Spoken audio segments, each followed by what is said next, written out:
today we have a very special episode. I'm your host Manu Kesar and our guest is Hamdan Sheikh, who's a professional photographer and a content creator. Welcome to the show, Hamdan. Thank you for having me, Manu. Such a warm welcome. And I'd be happy to talk about whatever questions you have about photography, which is my passion. Let's get into it. Okay, Hamdan, let's start with you. Can you tell us about your journey? Sure. So it started as pure curiosity, and then I was the one taking pictures in all the family gatherings and whenever we friends were together. Not because I knew that I had to pursue a career in photography, but because I just loved capturing moments. And then I started learning more about photography, started taking lighting courses, composure courses, and then one day I got an offer from a well-known brand, and I just went for it. And that was the point I started realizing that this was actually the perfect career for me. And that was actually the start of photography as a profession for me. And yes, that's how it started, and that's how it starts for everyone, I guess, in every profession. And I was actually passionate about it. So yeah, that's the start.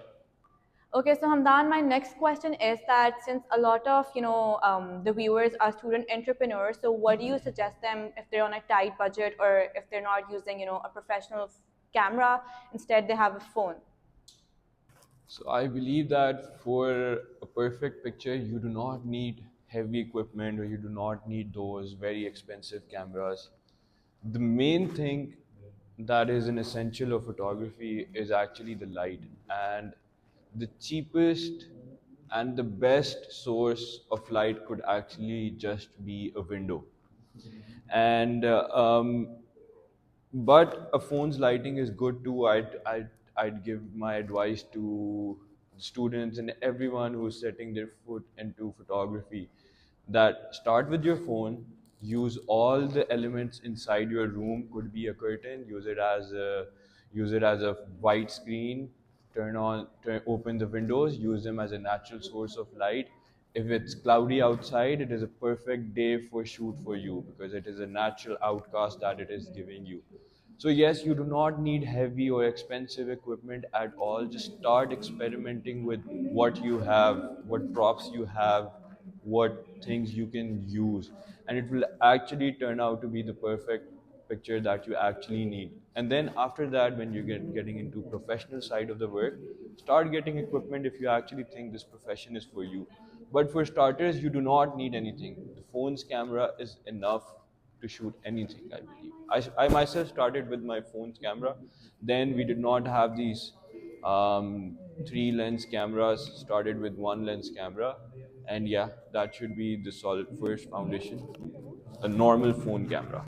Right, that's really interesting. So my next question is, what are the three main props that you would suggest that should be there for the photography, like the basic ones?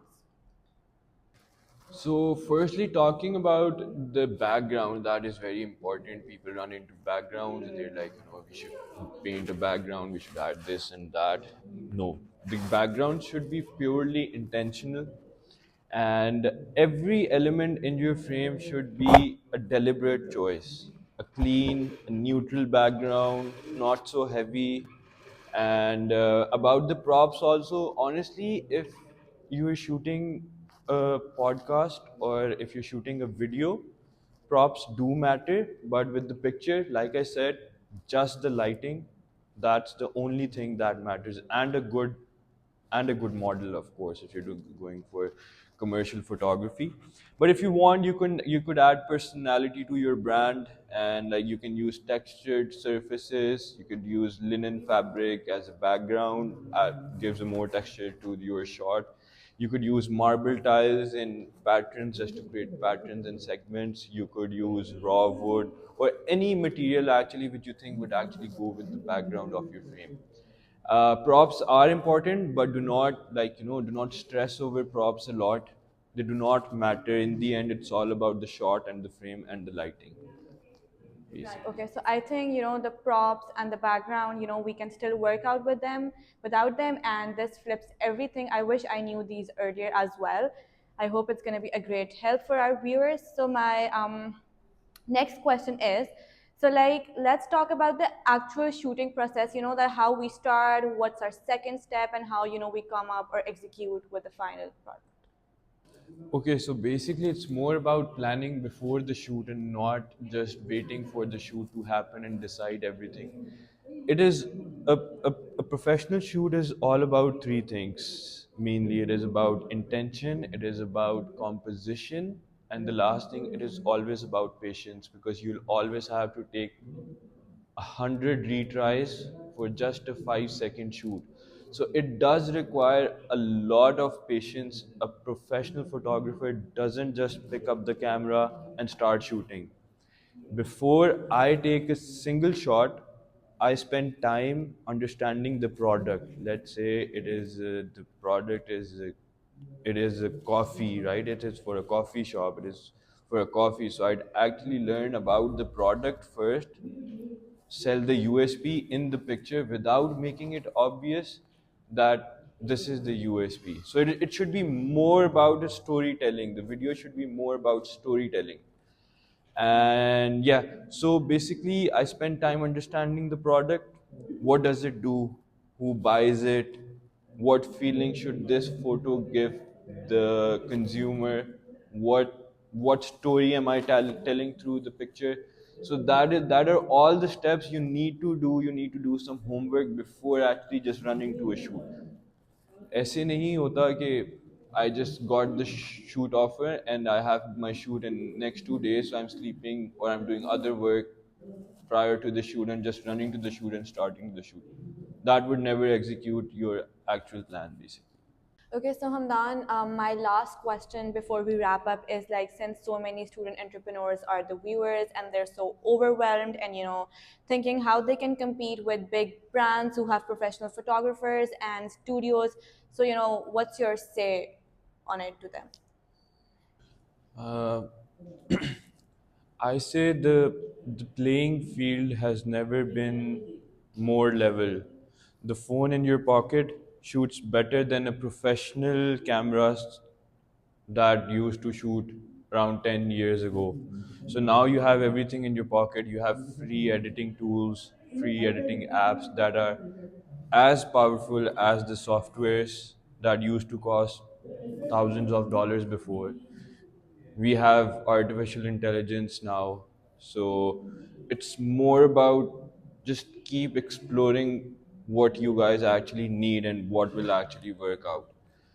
And also, social media rewards authenticity just as much as polish these days. That means you guys need to be authentic as much as you can, but also don't forget to edit your content in a way so it looks a bit different also, but it shouldn't contradict your actual product. So what a customer is watching in the video, he should actually get the same product, or else he'll run away from your product, would just buy for the first time and never come back.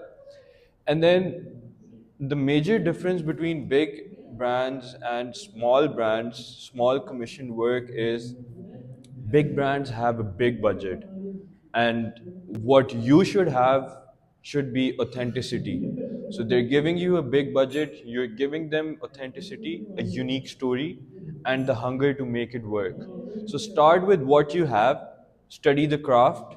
YouTube has thousands of free tutorials on product photography, so practice every single day. And most importantly, don't wait until everything is perfect to start posting. Progress is more information than perfection, and your audience will actually grow with you. So, even if it requires 300 shots for one photography, just keep doing it, because photography is all based on patience, I'd say. If you do not have patience, never get into commercial photography. बस phone पकड़ें, बाहर निकलें और stories post करें. So if you want to get into commercial photography, the patience is the key to it. Definitely, I feel like it's a really hard work, to get in this field, and I hope the viewers get to learn a lot from your, advices. And personally, I have learned a lot today. I've gotten to know about so many more things which I didn't know earlier, and it was, amazing to have you on our podcast. It was a very special episode. Thank you. All right, everyone, this is a wrap for our today's episode, which was a very special episode and a very good talk with our guest, Hamdan Sheikh. And I hope this was a great help for all the viewers watching this podcast. And guys, do comment below and tag us if you need any photography tips. We're right here. Thank you so much, Hamdan, for joining us. Thank you for having me. It was such a lovely session. And now you guys should go out and shoot something beautiful. Bye, everyone.